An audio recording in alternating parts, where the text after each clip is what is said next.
O programa da Memória do Tribunal de Justiça hoje tem a grata satisfação de receber o desembargador Giuseppe Ítalo Vitaliano, que foi um membro efetivo da Casa durante muitos anos, egresso que veio do Ministério Público Estadual. O programa Desembargador Giuseppe, que cuida da memória do tribunal, tem uma preocupação grande de zelar pela história da Casa. E essa história da Casa vai se fazendo a cada dia. E é através dos seus homens, dos seus membros, dos seus diligentes agentes, que ela se constrói dia a dia.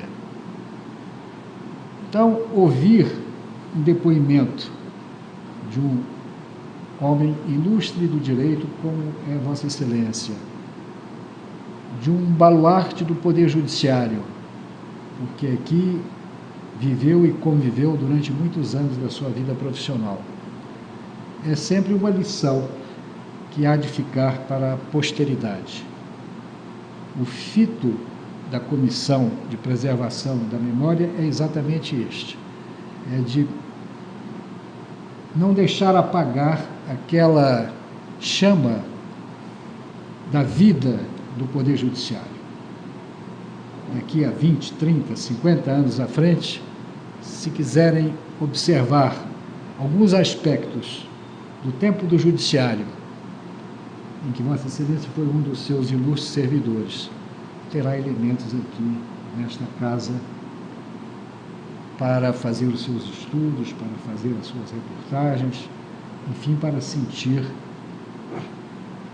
o que é o Poder Judiciário, o que foi o Poder Judiciário. Porque só assim nós vamos ajudar também a construir o Judiciário do futuro. Não há uma distinção, não há uma separação entre o que foi e o que será, senão examinando o que é hoje para correção dos destinos da vida das instituições. Então é com muito prazer, desembargador Giuseppe, que nós o recebemos aqui hoje para essa conversa amiga, antes de mais nada, com essa conversa fraterna, que vai compor registros que servirão aqui de base para a análise futura do que foi o Poder Judiciário no seu tempo. O nosso dileto servidor Gilmar tem a função aqui de entrevistador. Ele naturalmente já andou aí pesquisando alguns assuntos, algumas coisas da sua vida pessoal, da sua vida profissional principalmente. Então ele tem ali um roteiro amigo, que ele vai começar a conversar com Vossa Excelência, e eu só quero ressaltar nesse instante que o desembargador Giuseppe, eu tive a oportunidade de conviver com ele na ativa do Poder Judiciário por um bom período de tempo. Então eu sou uma testemunha da eficiência que ele teve como militante do Poder Judiciário.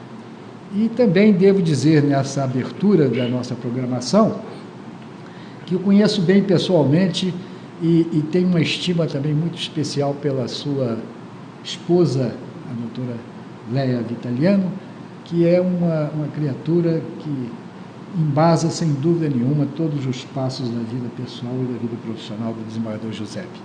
Então eu quero render a ele e a sua dileta esposa também essa homenagem especial, sobretudo que hoje é o Dia dos Namorados. Então é mais uma razão para a gente fazer essa lembrança.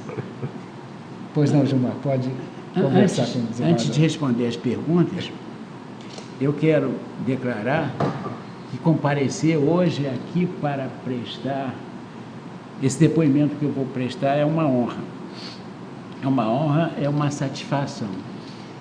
E esta satisfação e honra são maiores porque eu tenho aqui um amigo dileto. desembargador Ronald Valadares. Conviveu comigo na época da magistratura. Nós temos um convívio pessoal grande da nossa família. Eu tenho uma estima muito grande por ele, pela Maria Alcina, a esposa dele, pelos filhos dele. Então, é uma honra e uma satisfação. Pois não, as suas ordens. Sim. Então, nesse dia 12 de junho de 2013, aqui nas dependências do Museu da Justiça, nós começamos nossa entrevista, desembargador Giuseppe, pedindo que nos conte data e local de nascimento. Eu nasci no estado de Minas Gerais, no dia 6 de março de 1934, no município de Pedro Leopoldo, que fica na Grande Belo Horizonte. Sim. Gostaríamos que o senhor falasse um pouco sobre a sua infância, sobre esse período, né, da sua vida lá no interior de Minas Gerais. No interior, eu vivi pouco no interior de Minas. Eu fiquei na minha cidade até mais ou menos os 4 anos de idade. De 4 a 6 eu morei em Belo Horizonte. Quando eu tinha mais ou menos 6 anos, eu mudei-me para o estado do Rio de Janeiro, mais precisamente para Nova Iguaçu.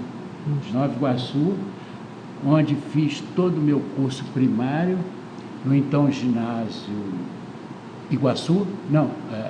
Instituto Iguaçuano de Ensino, na época Curso Iguaçu. Terminei o ginásio, fui para fazer o ginasial no Colégio Leopoldo. Fiz o primeiro ginasial, até o primeiro ginasial, mais ou menos em 1947, eu mudei para o Rio de Janeiro, para o subúrbio do Rio de Janeiro, para Sampaio, perto do Meia, do Engenho. E lá eu estudei no Colégio 28 de Setembro. Estudei durante algum tempo, até o colégio terminar. Depois fui morando em Sampaio. O colégio ficava no Riachuelo, uma estação da Central do Brasil, próximo a Sampaio, e terminei o meu curso no Colégio Ateneu Brasileiro. Colégio Ateneu Brasileiro, terminando o ginasial e, na época, o científico. Aí eu fiz vestibular para Direito, para a Faculdade de Ciências Jurídicas do Rio de Janeiro. Posteriormente, tornou-se a Gama Filho. Lá eu fiz o curso de Direito e me formei, na época, em Ciências Jurídicas e Sociais, em 1958. Em 1958 eu me formei em Direito. Como era o nome dos seus pais? Era Antônio Vitaliano e minha mãe Maria Ferreira de Andrade. Sim. Meu pai era italiano, do sul da Itália. Minha mãe era mineira de Pedro Leopoldo, do município em que eu nasci. Qual foi o motivo que os trouxe para o antigo estado do Rio de Janeiro? O motivo é que nós estávamos, segundo me consta, nós estávamos em Belo Horizonte.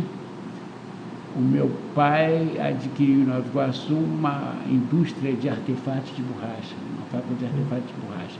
Então nós nos transferimos para Nova Iguaçu. Ficamos lá até mudarmos para Sampaio, que ele então comprou outro negócio em Sampaio. Sim. E que, além de, tendo se formado em 58 pela Universidade Gama Filho, que outros cursos de formação Vossa Excelência também concluiu? Olha, eu fiz mestrado também na Universidade Gama Filho, na então Universidade Gama Filho. Estive no Exército, fiz o CPOR, fiz estágio, fui declarado aspirante, promovido a segundo tenente, fiz um curso de extensão da Escola Superior de Guerra e só. Mas o senhor teve uma certa carreira, então? nas Forças Armadas eu tive também, um período né? de estágio em que eu fiquei lá até sair segundo-tenente. E aí, terminando meu curso de Direito, eu iniciei na advocacia. De onde veio o interesse pelo direito? Já que estudando, o seu pai foi Que empresário. meu pai era industrial, mas eu estudando, trocando ideias com os colegas, então eu tive a ideia. Primeiro eu pensei em medicina. Quando eu era ainda já antes mesmo de fazer o chamado curso científico, eu pensava em fazer medicina. Mas com o tempo e tal, eu fui mudando de ideia e resolvi fazer direito. Fiz o vestibular, passei, fiz o curso de direito. A partir do primeiro ano, eu tinha em Sampaio um vizinho que era advogado e tinha escritório aqui na Dom Manuel 18. Então eu comecei a estagiar desde o primeiro ano. Estagiei na Dom Manuel 18 e comecei a circular pelo foro. Na época, toda a justiça estava nesses 3 prédios. Esse prédio aqui, que era o Tribunal de Justiça, funcionava o Tribunal de Justiça, o prédio onde hoje é a Escola da Magistratura, era o chamado pretório. Os casamentos eram feitos aí. Na época eu me lembro que os casamentos eram feitos aí. E o foro, e aí tinha, me parece, uma vara criminal e uma vara civil, além do pretório, do registro civil. E no prédio do Museu Naval, nós tínhamos as varas criminais. Então, na época, as varas criminais. Só isso. E eu me formei em 1958. Então, em 1958 eu me formei. E comecei a exercer a advocacia. Tive meu primeiro escritório na Almirante Barroso, acho que 90, andar, com uns 4 colegas de turma. Até que eu tive notícia que estava aberto um concurso para o Ministério Público no antigo Estado do Rio. Isso veio a Revolução de 64, logo em seguida a Revolução de 64 foram abertas as inscrições. Eu me inscrevi, fiz o concurso e passei. Passei e iniciei minha carreira no Ministério Público. A primeira comarca para a qual eu fui mandado para substituir foi São Gonçalo. Começou por São Gonçalo? Comecei por São Gonçalo. Numa época que não existia ponte ainda, nós atravessávamos de barca e pegávamos um ônibus até São Gonçalo. Fiquei em São Gonçalo, depois fui sendo transferido para várias comarcas e eu fui promotor de justiça em várias comarcas no antigo Estado do Rio. As comarcas que eu fiquei mais tempo foi em Piraí. Eu fiquei lá cerca de 4 anos. São João de Meriti, uns 2 anos. Posteriormente, fui para Caxias. Em Duque de Caxias, eu fiquei no Tribunal do Júri de Caxias por muito tempo, por cerca de 9 anos. 9 anos eu fui promotor do Tribunal do Júri de Duque de Caxias. Lá eu trabalhei por mais tempo com o juiz Luiz César Bittencourt, que esteve aqui, né? Esteve com essa função que eu estou exercendo hoje, de coordenar os sistemas de... Ele foi o criador. Foi o criador. E ele me convidou... Programa de história oral e visual. Ele me convidou pela primeira vez e depois nós ficamos de acertar, não acertamos e hoje eu tenho o prazer de ser entrevistado por você e pelo meu grande amigo Ronald Valadares. Mas então eu fiquei no Ministério Público. Fui promotor depois de Duque de Caxias, fui promotor por cerca de 6 anos, no 4º Tribunal do Júri da comarca da capital. Nessa época já existia esse prédio novo, essa primeira lâmina, e o tribunal era nessa primeira lâmina. Então eu fiquei lá por cerca de 6 anos. 6 anos até ser promovido a procurador de justiça. Fui procurador de justiça, atuei em todas as câmaras como procurador, não como titular, no Tribunal de Alçada Criminal, no Tribunal de Justiça.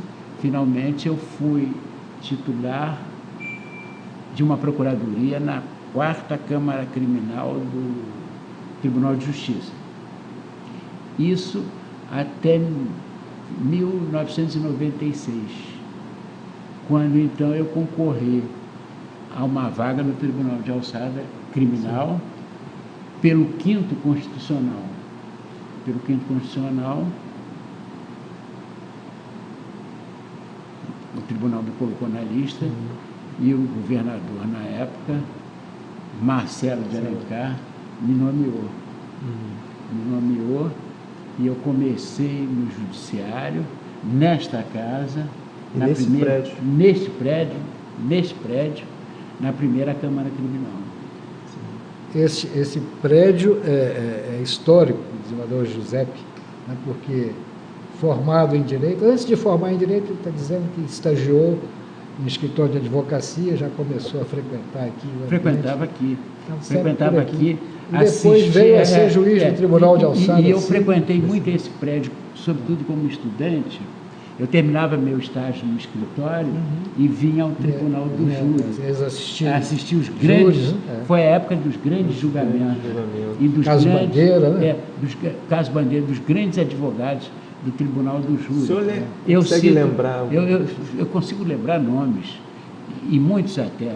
Romero Neto, João Romero Neto, Alfredo Tranjan, Evandro Lise Silva, e muitos outros.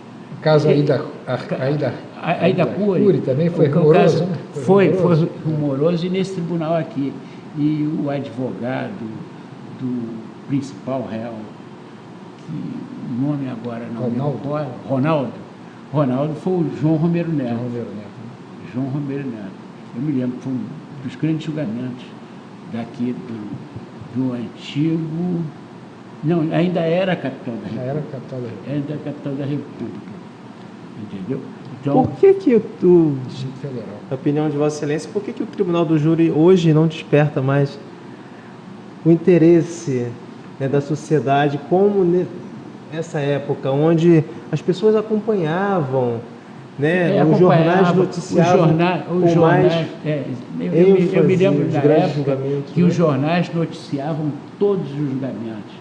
Se nós formos no tribunal, tem lá uma pequena tribuna que era reservada a jornalistas. Tinha uma placa, tribuna de imprensa. E lá nós encontrávamos todos os dias jornalistas ali sentados. Na então, época, a imprensa divulgava muitas questões, divulgava, né, do foro criminal, né? Todos os julgamentos do júri, de todos os dias, naquela época era divulgado. Então, inicialmente, nós tínhamos só esse tribunal aqui, o Tribunal do Júri. O Tribunal do Júri era único, né? Era único. Era o Tribunal do Júri da então capital da República.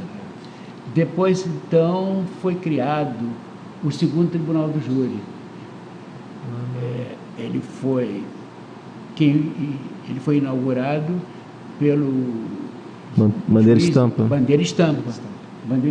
Então, na época, durante muito tempo, nós tínhamos os 2 tribunais. Então, nós assistimos, e isso eram os advogados também, assistiam julgamento aqui e lá. O senhor consegue lembrar onde que ficava instalado esse segundo? Hoje é a Casa Brasil, França Brasil.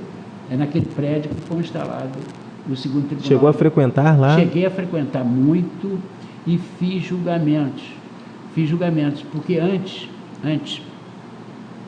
de eu ingressar no Ministério Público, eu advogava e fiz alguns julgamentos no tribunal do júri, tanto no primeiro tribunal do júri quanto no segundo tribunal do júri. Eu não sei se ainda existe, mas na galeria do primeiro tribunal do júri eu tenho a minha fotografia lá. Tinha na época a minha fotografia lá.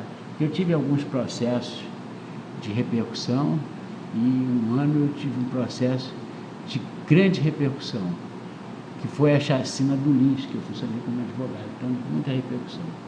Foi um caso lá no Lins de Vasconcelos, em que 2 indivíduos mataram uma família. Não sei se estaria intoxicado ou não, e eu defendi um dos réus. Então, nesse ano, eu estive muito em evidência e aí, no final do ano, a imprensa escolhia os advogados, e o tribunal escolhia, e sempre ia alguém para a galeria. E, mais ou menos nessa época, eu fui para a galeria. Não sei se ainda existe lá, se ainda existe no primeiro tribunal essa galeria. Não sei se, porque o tribunal já não encontra, já não está mais aqui. Não sei se essa galeria foi levada para lá ou foi desfeita, mas eu me lembro. Ainda falando um pouco desse período em que o senhor atuou como advogado, como é que funcionava a ordem, a associação dos advogados? Já havia ordem? Já havia exame? Como é que funcionava? Já existia a ordem dos advogados. A ordem dos advogados do Brasil existia. O estudante, ele se inscrevia como solicitador. Era solicitador e era na Procuradoria-Geral, na época Procuradoria-Geral do Estado. Então eu me inscrevi como solicitador, era um tipo estagiário. E eu me lembro quem era o procurador-geral, era o Vitor Nunes Leal, depois foi ministro do Supremo Tribunal Federal. Mas existia a ordem, mas não existia o exame de ordem. Não existia o exame de ordem. A inscrição era automática, aquele que se formasse, ele inicialmente ele fazia uma inscrição provisória, uma inscrição provisória, depois definitiva. Nessa época existia uma classe também de solicitadores, que eram práticos em advocacia, que não eram formados. Isso desapareceu. Só depois, que eu não me lembro quando, muito depois, é que veio o exame de ordem. Sim. Veio o exame de ordem. Mas para ser solicitador era necessário o diploma? Era necessário. Não, inicialmente. Solicitador você já podia. Estudantes de direito. Se inscreveram no quarto ano. Direito. Quarto e quinto ano. Quarto e quinto anos se podia fazer a inscrição. E depois, então, na ordem, quando o bacharel concluísse o curso, ele fazia a inscrição provisória. Porque ele só podia fazer a inscrição definitiva quando tivesse o diploma. E o diploma demorava registro. Ia para o Ministério da Educação e demorava 2 anos. Eu me lembro que o meu demorou 1 ano, mas eu tive que ir atrás. Demorava. Então, nós tínhamos essa inscrição provisória. Então, eu fui inscrito provisoriamente durante muito tempo. E advoguei. Comecei fazendo tudo da advocacia. Advocacia criminal, advocacia de família, advocacia civil. E foi assim, meu início de carreira. Sim. Então, em 1996, né? Vossa Excelência é nomeado juiz do Tribunal de Alçada Criminal, né? E como é que foi essa mudança na sua carreira, né? Do Ministério Público, vindo atuar agora como magistrado? Foi difícil? Foi tranquilo essa passagem? Olha, eu achei tranquilo. Tranquilo que eu vim para uma Câmara Criminal e eu já tinha experiência em matéria penal. E também eu já lecionava. Eu lecionei muitos anos e hoje eu sou aposentado como professor também. Lecionava em faculdade, Direito Penal e Direito Processual Penal. E já tinha feito alguns processos criminais como advogado, funcionado como procurador em processos criminais, então eu não senti dificuldade. Senti dificuldade. eu confesso que eu temia por ter o 5º Constitucional não ser recebido bem pelos colegas. Eu pensei que existisse uma reserva. Mas aqui eu fui muito bem recebido. Nunca houve essa reserva. Fui muito bem recebido aqui e os colegas procuraram me ajudar, muitos se colocaram à disposição para que eu, para me auxiliar no que fosse necessário. E na época o presidente do Tribunal de Alçada Criminal era meu grande amigo já de muito tempo, o Paulo Roberto Ventura. Paulo Roberto Leite Ventura, que já havia trabalhado comigo no Tribunal do Júri, no 4º Tribunal do Júri, porque eu estava no Tribunal do Júri de Duque de Caxias e fui convidado por ele. Ele me deu notícia que teria uma vaga, que um dos promotores do 4º Tribunal sairia e eu então pedi minha remoção. Remoção e passei a lidar com ele muito mesmo, ele passou a ser nosso amigo. Nossas famílias eram amigas. Hoje nós continuamos amigos da viúva dele, a Cida. Então não houve diferença, eu não achei diferença, entendeu? Para mim não houve dificuldade. Vossa Excelência, então, ingressou em 96 e já em 97 ou 98... 98 eu fui promovido a desembargador. Sim.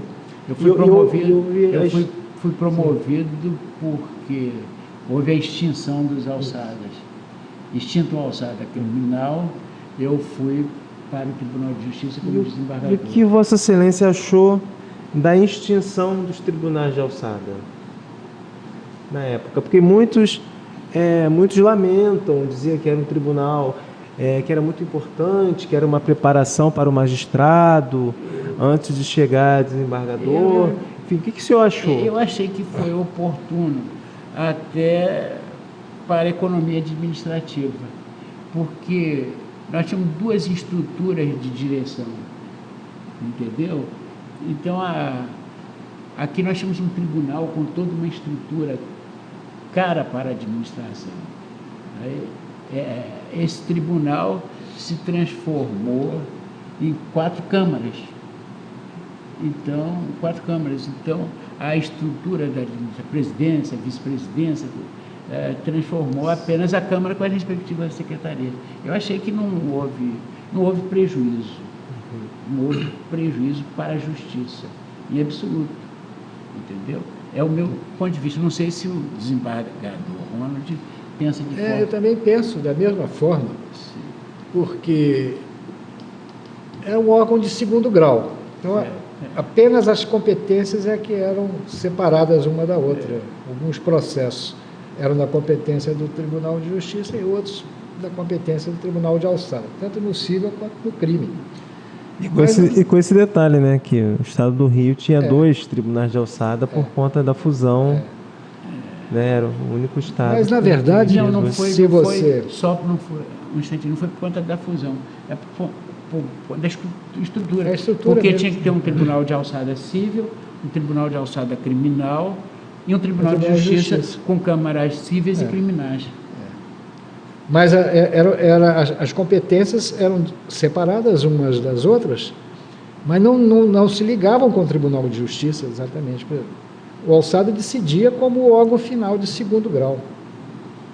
E o Tribunal de Justiça também decidia como órgão final da 2ª instância.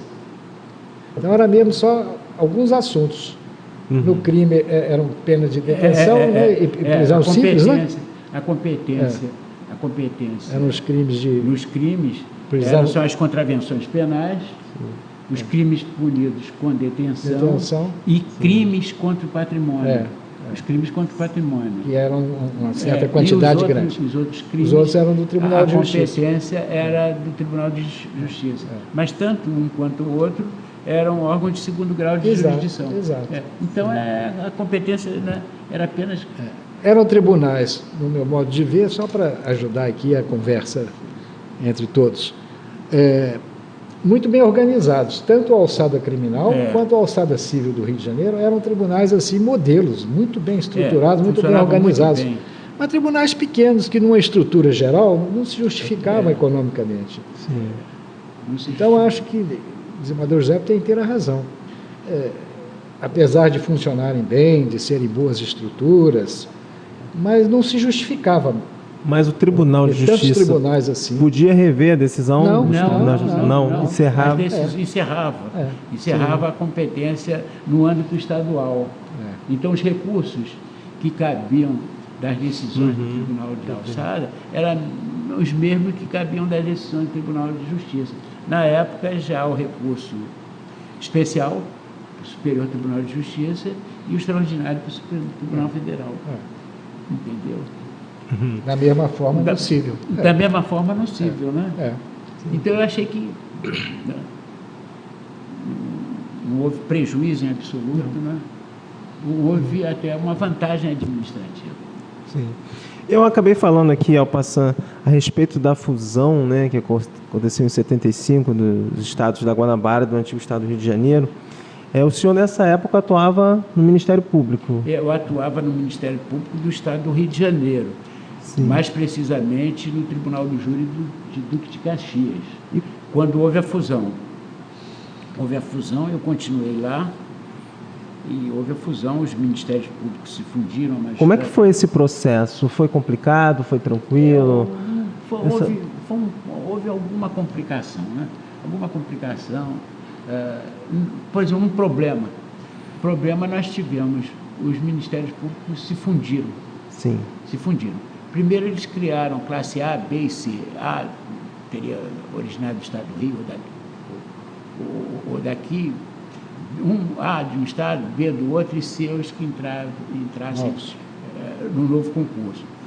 Mas passaram a exercer todas as mesmas funções no mesmo estado e aí ocorreram as remoções. Então, quem estava no estado do Rio de Janeiro podia se remover aqui para a capital, né? Que aqui se tornou a capital, que a capital do estado do Rio de Janeiro era Niterói. Quem estava em Niterói passou a vir para cá, e quem tivesse interesse, por exemplo, de ir para Petrópolis, Friburgo e tal, podia ir para lá. E durante algum tempo, os vencimentos foram diferentes. No começo, uma diferença de vencimento. Não foi igualado de imediato. E, em razão disso, foram feitas ações. No Ministério Público, duas ações. A equiparação de vencimentos só ocorreu no governo do Leonel Brizola. Só ele que equiparou o vencimento. E foram feitas duas ações, sendo que uma ação da qual eu participo ainda está em fase de execução. Até hoje, há cerca de 30 anos, nós temos uma ação que está em fase de execução e hoje com um agravo do Estado. Então, a consequência da fusão foi... Mas depois... gerou alguns problemas. Então, a fusão ainda não está resolvida até hoje. Não, a fusão, o problema da fusão está resolvido. Não está resolvido. Em algum aspecto. Algumas pendências que ficaram aí. Essa é uma pendência que existe até hoje. Uma ação que está em fase de execução e houve um embargo do Estado à execução. Então, em 2 de março de 1998, Vossa Excelência foi empossado no cargo de desembargador do Tribunal de Justiça do Estado do Rio de Janeiro, né? Em quais câmaras Vossa Excelência atuou? Eu atuei inicialmente na 7ª, porque as câmaras daqui foram transformadas. Entendeu? Foram transformadas. Foram mantidas a mesma estrutura das câmaras, transformadas lá. Então, daqui do Alçada? Do Alçada nós fomos para lá. Então, eu iniciei aqui na 1ª Câmara. Depois eu fiz uma permuta para a 3ª. A 3ª passou a ser lá a 7ª. Passou a ser a 7ª. Então, eu estive lá durante algum tempo na 7ª. Lá haviam 4 e aqui 3. 4 e 3. Então, 4, 3, 7. Então, A partir da quinta foram as câmaras. A quinta era a primeira câmara daqui. Entendi. Se eu continuasse na primeira, eu iria para a quinta. E nós, então, eu fiquei a estrutura mesma, o presidente... presidente, tudo a mesma coisa. Fiquei lá algum tempo, depois me convidaram para ir para a sétima, que um dos membros teria saído da Câmara para participar da administração do tribunal. Era o Raul Quental. Raul Quental e aí deram a ideia que ele perguntasse, que nós fizéssemos uma pergunta, eu fui para lá. Agora, sobre a minha promoção, eu devo dizer que fui promovido por merecimento, mas eu quero explicar esse merecimento. Quando a gente tinha que promover, e as promoções são por antiguidade e merecimento, então eles pegaram a relação de todos os desembargadores e promoviam um por merecimento, outro por antiguidade. E meu nome calhou no merecimento. Caiu muito certo também. Então, nos meus documentos, eu tenho promovido a desembargador por merecimento. Mas a verdade tem que ser dita. Mas promovido por merecimento. Mas foi uma solução justa e certa. Mas se não calhasse ali, eu seria por antiguidade. Sim. Além de advogado, promotor público, procurador de justiça e magistrado, Vossa Excelência possui uma larga experiência no magistério, né? Tendo exercido essa função na Sociedade Universitária Augusto Mota e Gama Filho, na Escola de Formação de Oficiais da Polícia Militar, além de diversos cursos preparatórios. Né? Como foi a sua carreira de professor ao longo desses anos, Excelência? Olha, eu exerci só na Universidade Augusto Mota cerca de 30 anos e aposentei como professor. Fui professor na Gama Filho no pós-graduação. Fui professor por cerca de 4 anos na antiga Escola de Formação de Oficiais, hoje Academia D. João VI. E, por acaso, amanhã os novos cadetes vão receber o espadinho na Academia D. João VI. E eu vou receber lá também um título, uma homenagem, na Academia D. João VI amanhã. Mas eu gostei sempre muito do magistério, gostava de dar aula. Eu dava aula o ano todo, no final do período eu me sentia cansado. Aí parava, aí começava a sentir saudade de sala de aula, porque é muito bom aquele convívio com os alunos. Gostei muito disso. O senhor foi muita coisa, mas nunca deixou de ser professor, né? Nunca deixei de ser professor. E aí chegou um tempo, não é isso? Chegou um tempo, eu já no tribunal, aí já não deu mais. Deu mais, porque eu lecionava para muitas turmas, as turmas eram grandes, enormes, tinha o problema da correção de provas e tal, eu comecei a me sentir cansado e parei e não lecionei mais. Não é isso? Em 2004, eu me aposentei compulsoriamente, cheguei a frequentar o escritório de um advogado, meu amigo, Telmo Rosa de Mello. Ele fez questão que eu fosse para lá, me botou lá numa sala e tal, me deu uma sala, até eu ser convidado para a Corregedoria Geral Unificada da Polícia Civil, da Polícia Militar e do Corpo de Bombeiro Militar, onde eu estou até agora. Até agora, eu fui lá em substituição a um brilhante colega, Gustavo Leite. Gustavo Leite, que também foi um desembargador, né? Esteve lá há algum tempo. Desde 2009, né? Desde 2009. Desde janeiro de 2009. Então, Excelência, já que o senhor tocou nesse assunto, poderia explicar para nós e para nossos pesquisadores que, porventura, tenham interesse nesse assunto, o que vem a ser essa Corregedoria Geral unificada da Secretaria Estadual de Segurança Pública? Quais as funções? De segurança. O que acontece é o seguinte: existem as corregedorias, não é isso? Então, Sim. a função correcional, a verificação dos desvios de conduta, é feito pelas corregedorias. Cada corporação tem uma corregedoria interna. Então, existe uma corregedoria interna da Polícia Civil, existe uma corregedoria interna da Polícia Militar e existe uma corregedoria interna do Corpo de Bombeiro Militar. Além das corregedorias internas, há uma corregedoria geral, que exerce uma espécie de controle externo. Embora ela esteja na estrutura da Secretaria de Segurança, mas nós fazemos uma espécie de controle externo da atividade policial, no sentido administrativo, não é isso? Verificando os desvios de conduta. Sim. Então, nós, por exemplo, a Corregedoria Interna da Polícia Civil tem um limite de punição. O processo para a exclusão de policial, para a demissão de policial, é feito por nós. Como também nós fazemos os processos da Polícia Civil, da Polícia Militar e do Corpo de Bombeiro Militar. Sim. Então, lá nós temos comissões de inquérito, temos conselhos da Polícia Militar e da Polícia do Corpo de Bombeiro Militar. Então, nós temos inclusive competência para avocar procedimentos que estejam em qualquer corregedoria. Como também os processos militares, quando eles são concluídos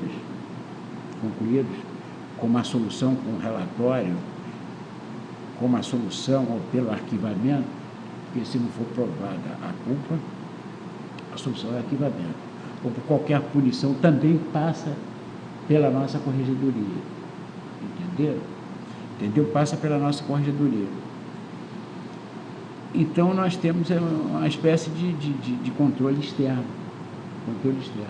É um órgão de cúpula, né? De cúpula. De controle das corregedorias. De controle. Internas, o corregedor geral, ele é um subsecretário de Estado.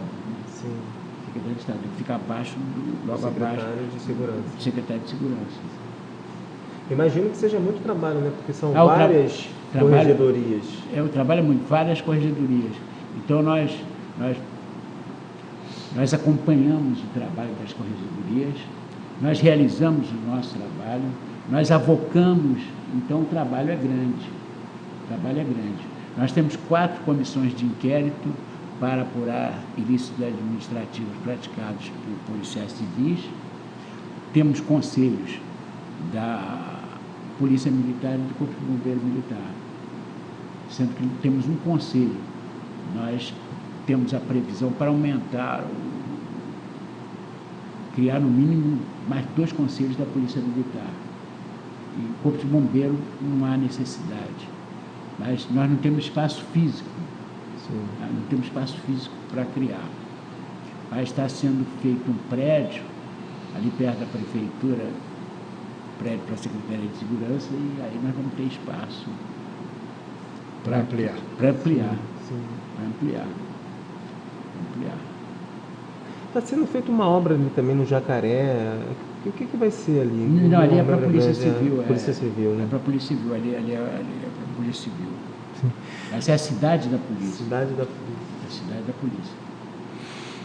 Bom, Excelência, aproveitando então, como já está bem demonstrada a sua vasta experiência, né, no direito penal, principalmente, gostaríamos de saber a sua opinião acerca de alguns temas polêmicos que estão em voga, de vez em quando eles voltam. E um deles é a questão da diminuição da maioridade penal. Eu sou a favor da redução da idade penal. Pelo seguinte, a responsabilidade penal, é isso, que decorre da imputabilidade, a responsabilidade é a capacidade de direito penal. A imputabilidade decorre da capacidade de entendimento e de determinação.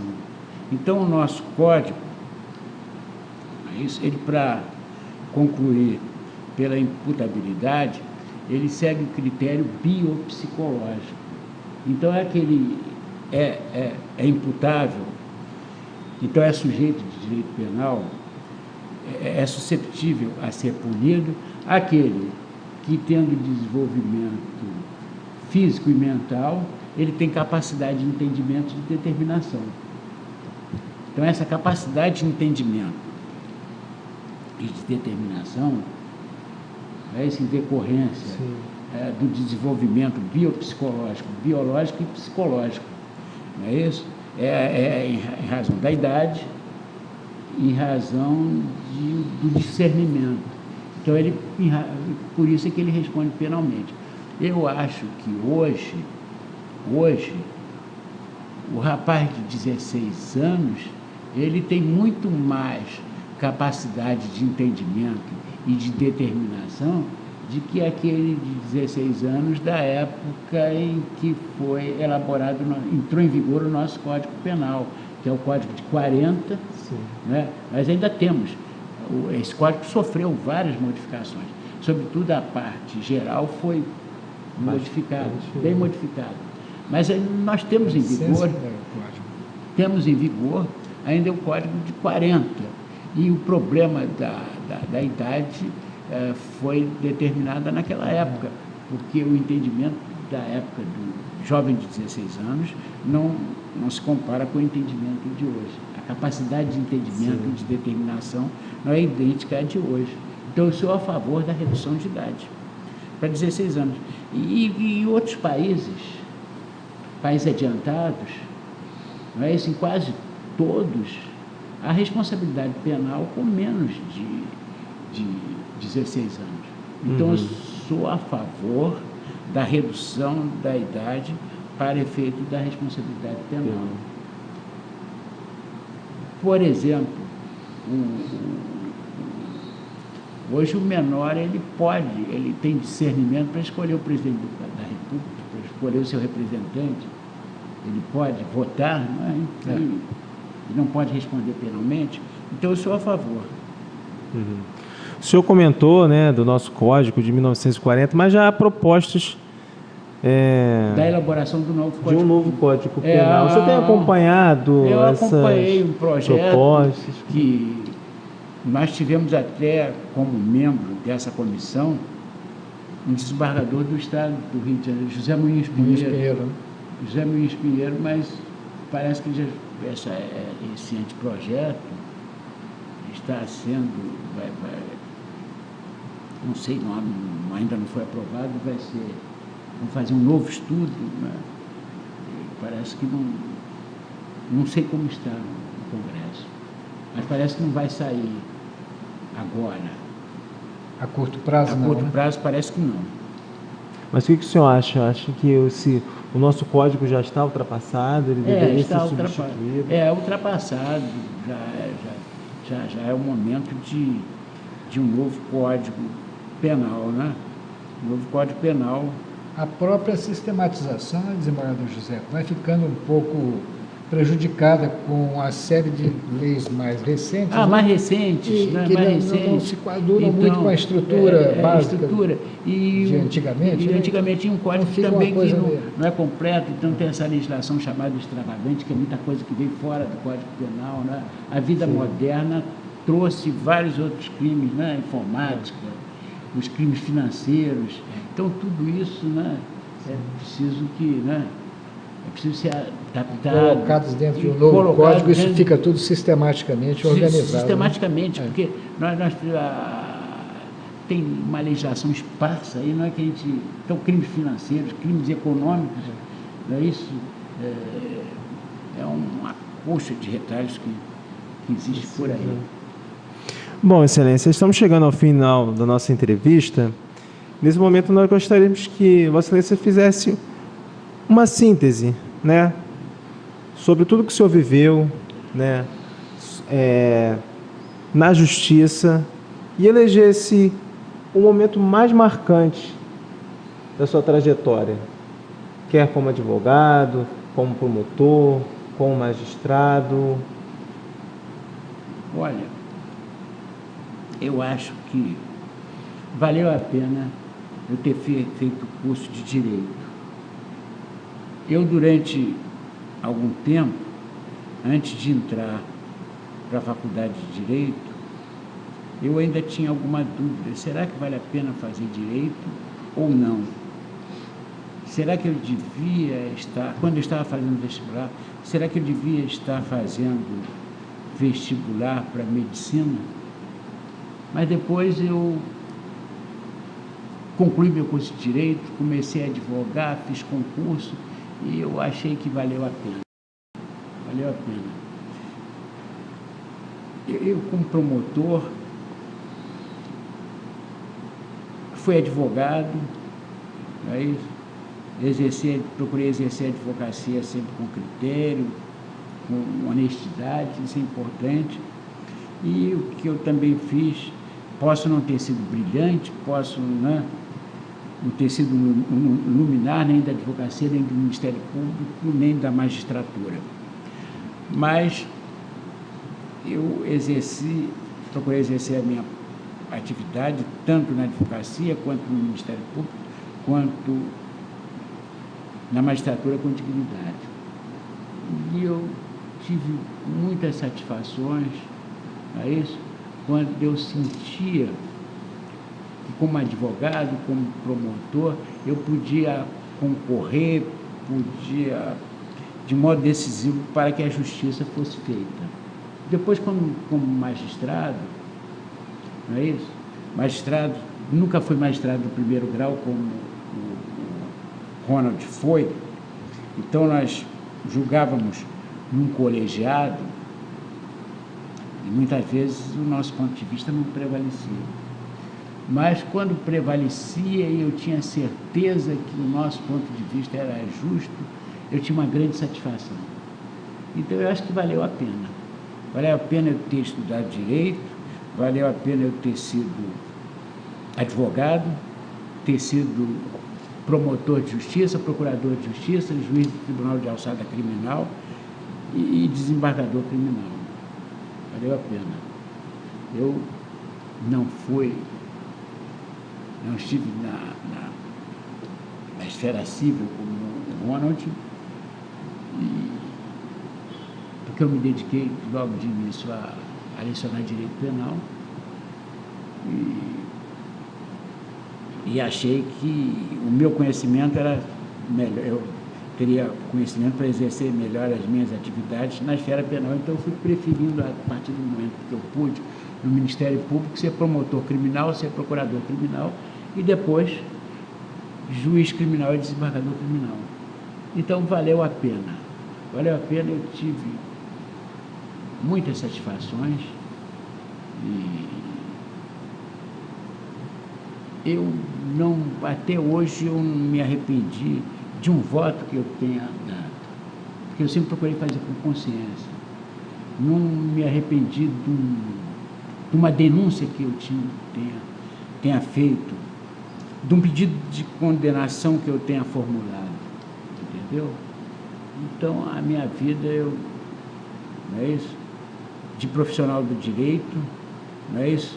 Como advogado, como promotor, como procurador, como juiz do Alçada Criminal, como desembargador, não é isso? É uma vida que me satisfez e que me honrou e me honra.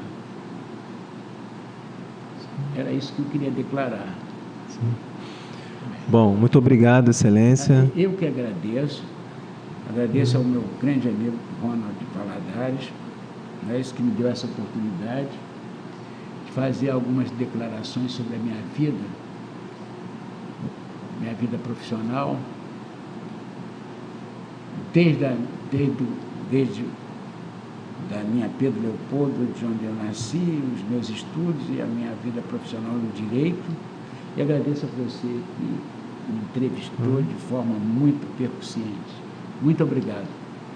Eu passo a palavra nesse momento ao desembargador Ronald Valadares, coordenador do programa História Oral, para fazer as considerações finais.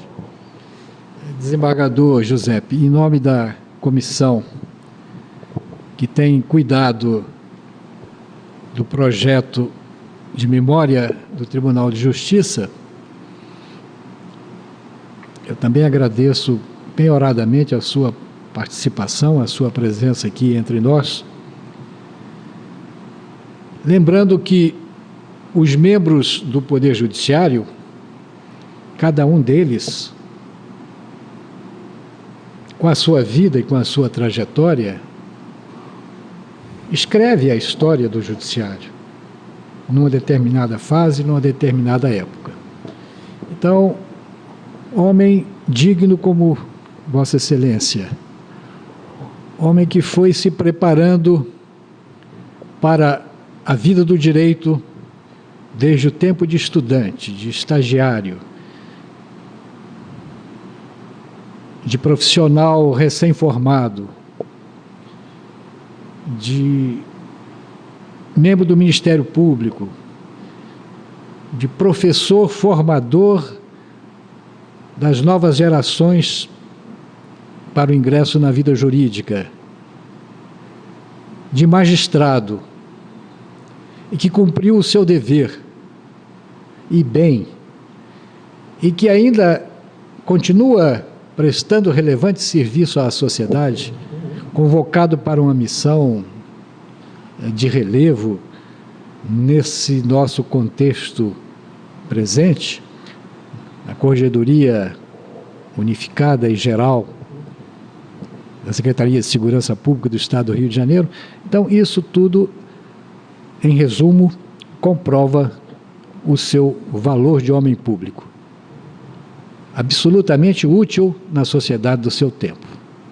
Então, muito obrigado pela sua participação e por esses registros que deixa aqui com o Tribunal de Justiça. Muito obrigado. Antes de terminar, Excelência, só queríamos deixar registrado, se Vossa Excelência concorda que esse seu depoimento venha fazer parte do acervo do Museu da Justiça e está disponível à consulta pública de qualquer interessado na história. De pleno acordo.